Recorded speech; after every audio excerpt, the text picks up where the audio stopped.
Era uma tarde de terça-feira quando o Mercedes-Benz S-Class preto, reluzente sob o sol fraco de outono, deslizou silenciosamente pela entrada da mansão dos Albuquerque.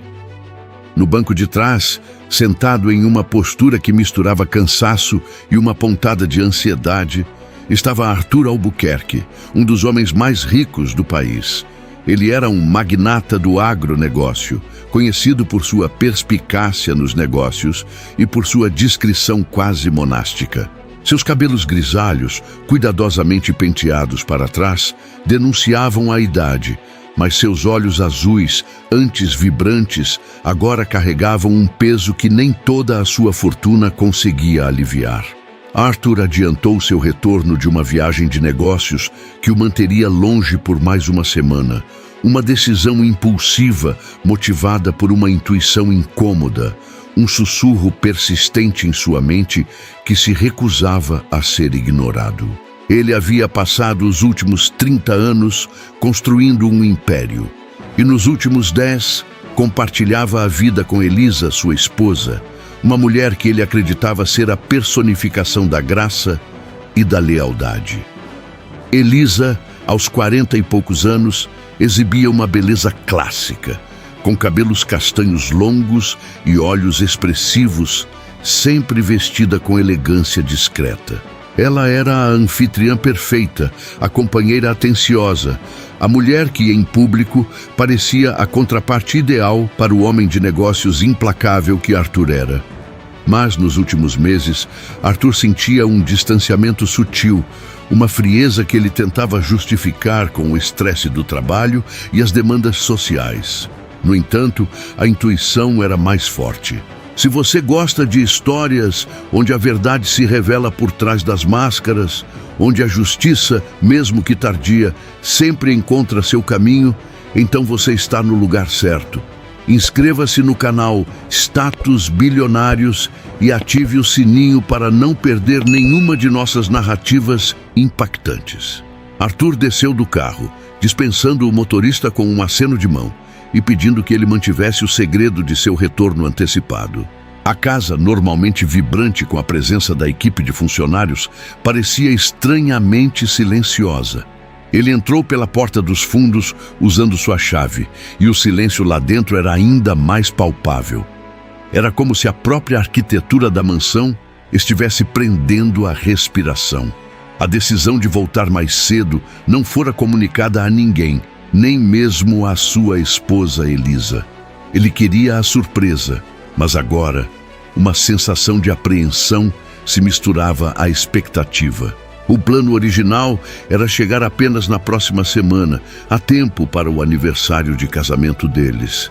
Mas algo o impulsionou a antecipar. Era um pressentimento, um daqueles que os homens de negócios experientes aprendem a respeitar.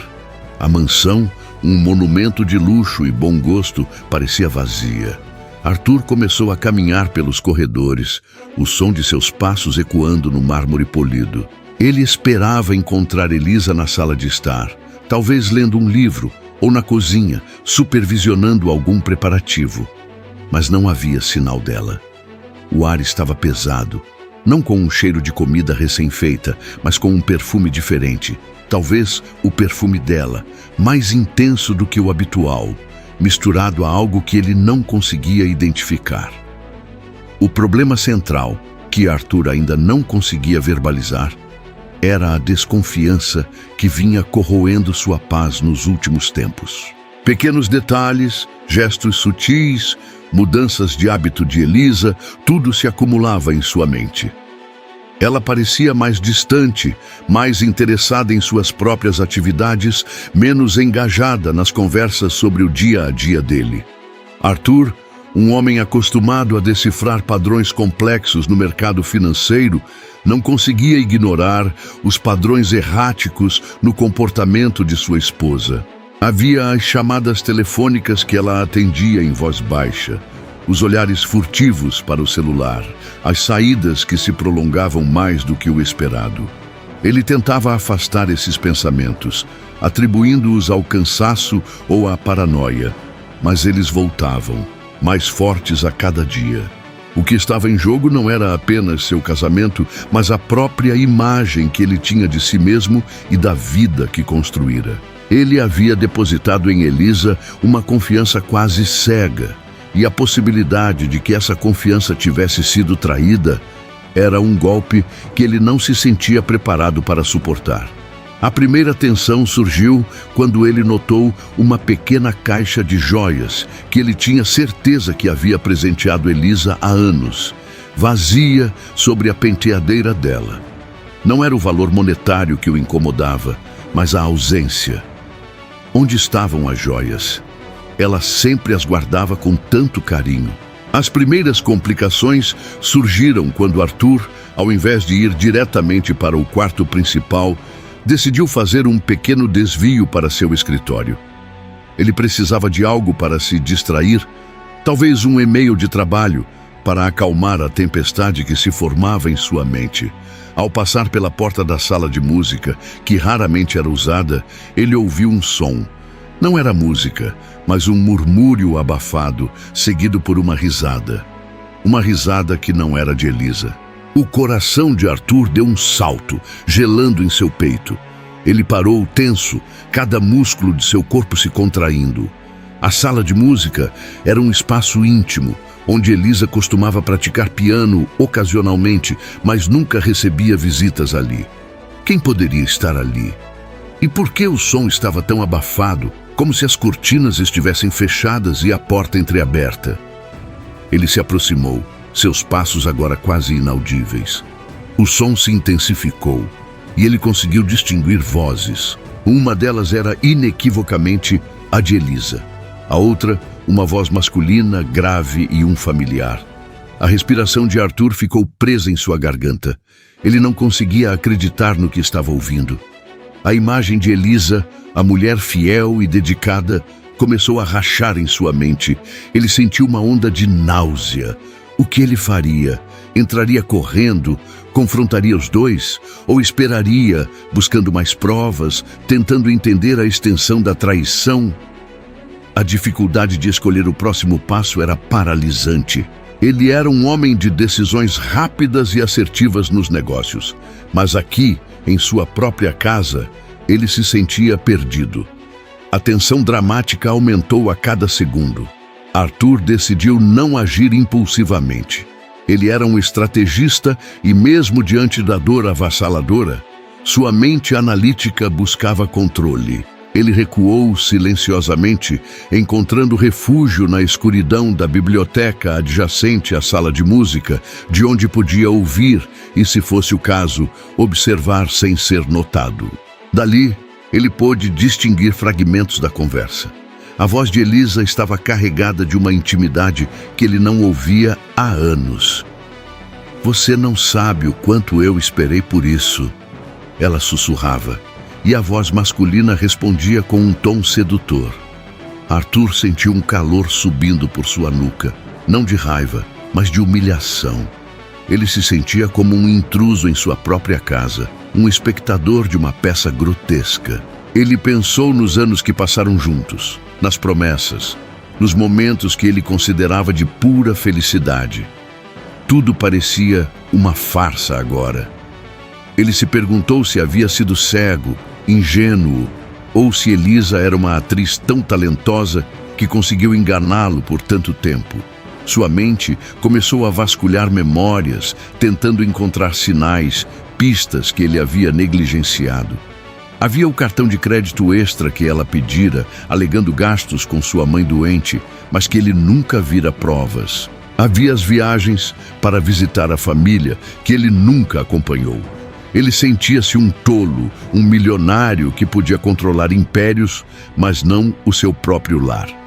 A cada palavra trocada entre Elisa e o homem, a dor de Arthur se aprofundava. Ele estava sendo testado emocionalmente como nunca antes.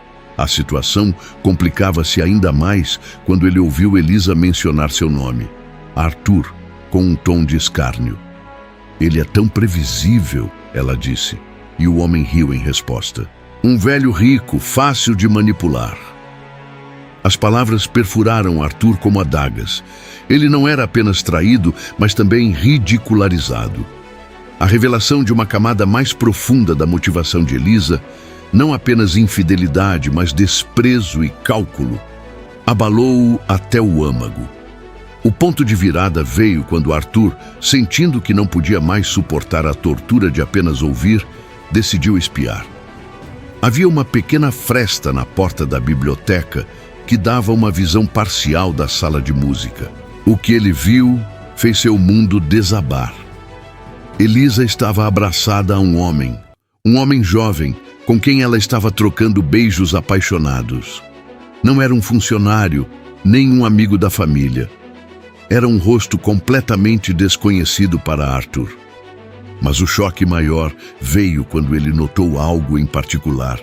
O homem usava um relógio de pulso que Arthur havia presenteado a Elisa em seu último aniversário. Não era um relógio qualquer.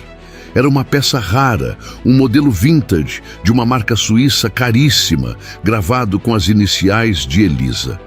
O relógio no pulso do amante de Elisa era a prova irrefutável, um símbolo gritante da traição que se desenrolava diante de seus olhos. Naquele momento, todas as suas dúvidas foram aniquiladas. Não havia mais espaço para justificativas, para a esperança de um mal-entendido.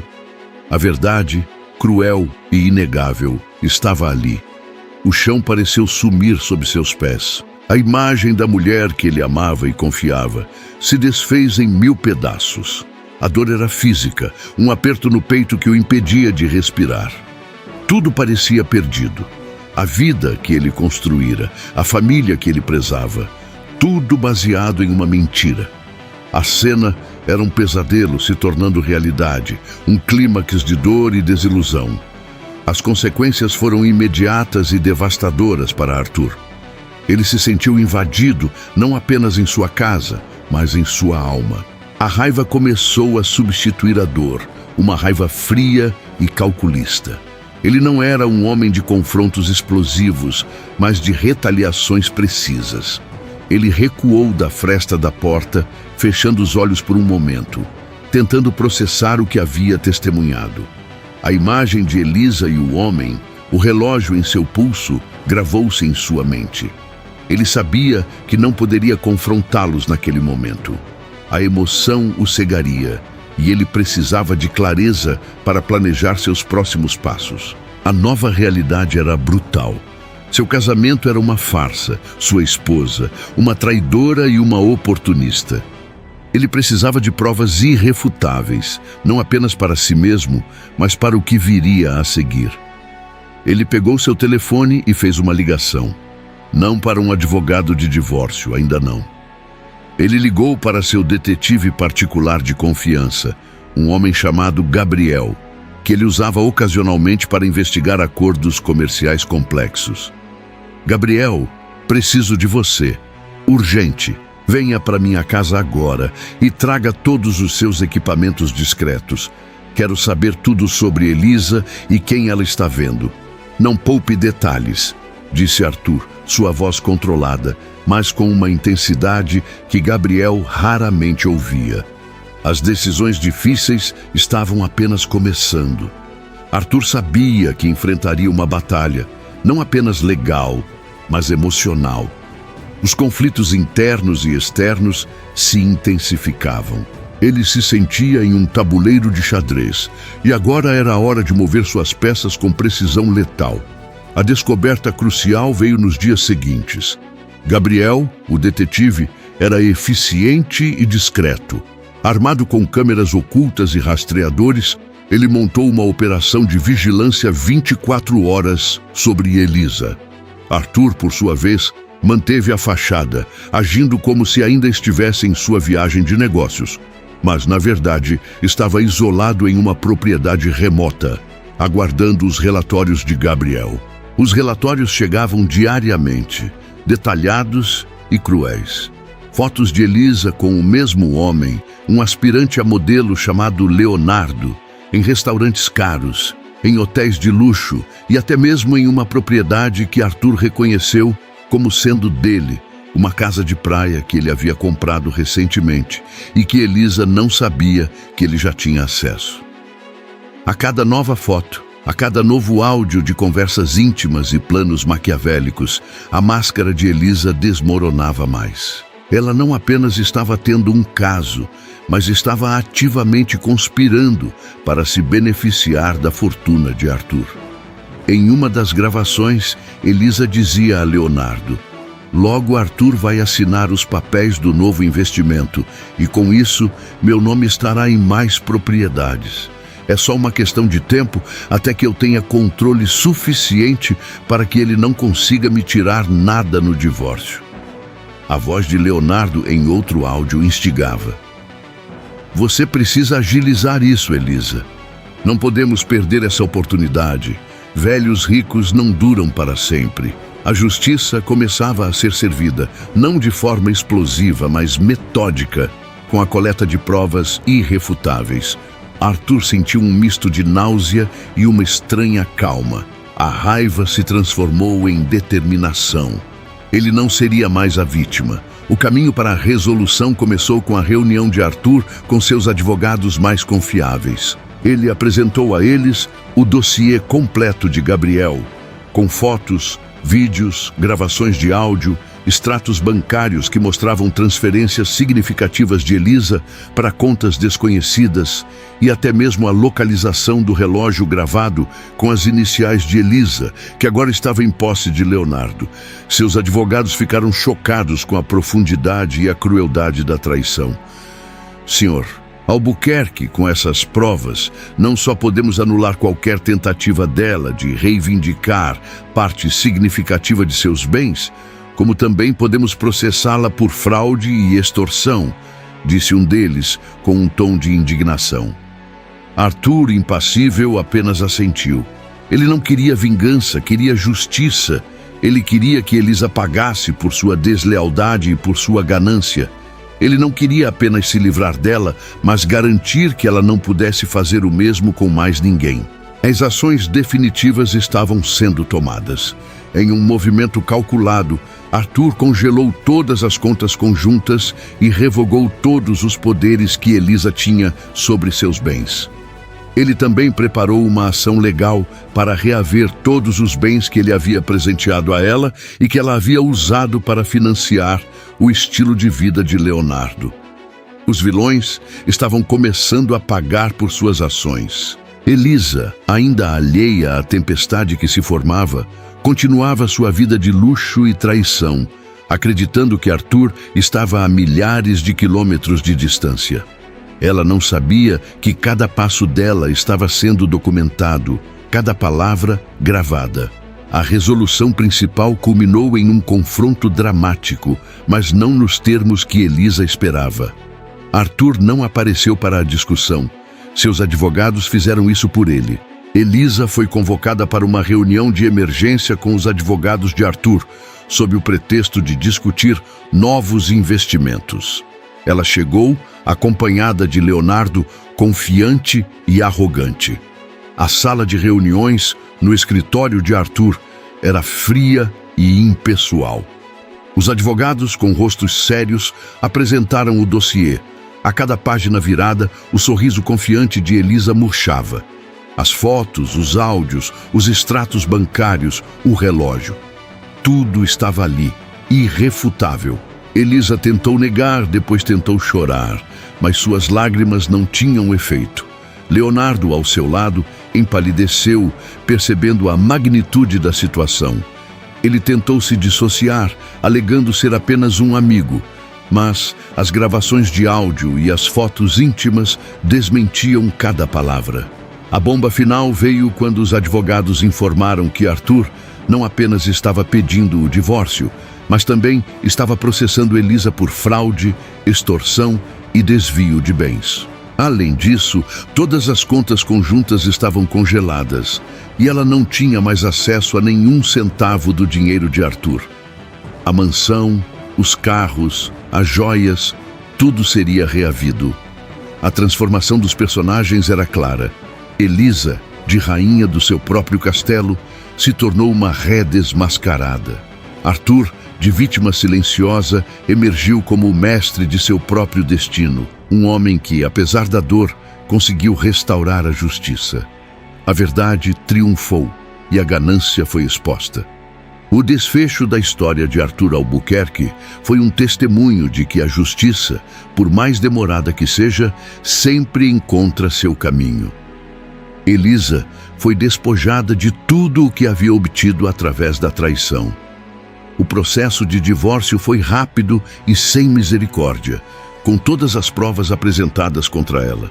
Ela não recebeu 1 centavo da fortuna de Arthur e teve que arcar com as custas judiciais. Leonardo, o cúmplice, também foi implicado nas ações legais e teve sua reputação de aspirante a modelo manchada para sempre, além de ter que devolver o relógio e outros bens que Elisa havia lhe dado. A vida de Elisa, antes de luxo e privilégios, se transformou em uma luta para sobreviver, marcada pelo escândalo e pela vergonha. Ela perdeu o convívio social, as amizades e teve que recomeçar do zero, sem o velho rico, para sustentar seus caprichos. Arthur, por outro lado, encontrou uma paz que não sentia há anos. A dor da traição permaneceu, mas foi substituída por um senso de libertação. Ele aprendeu uma lição valiosa sobre a importância de confiar em seus instintos e de não permitir que a aparência engane. Ele continuou a ser um magnata de sucesso, mas com uma nova perspectiva sobre as pessoas e os relacionamentos. Ele se cercou de amigos e familiares verdadeiros e reinvestiu sua energia em projetos filantrópicos, encontrando um novo propósito. A moral clara e inspiradora da história é que a verdade sempre vem à tona e que a honestidade e a integridade são valores inegociáveis. Não importa o quão elaborada seja a farsa, a realidade sempre se impõe.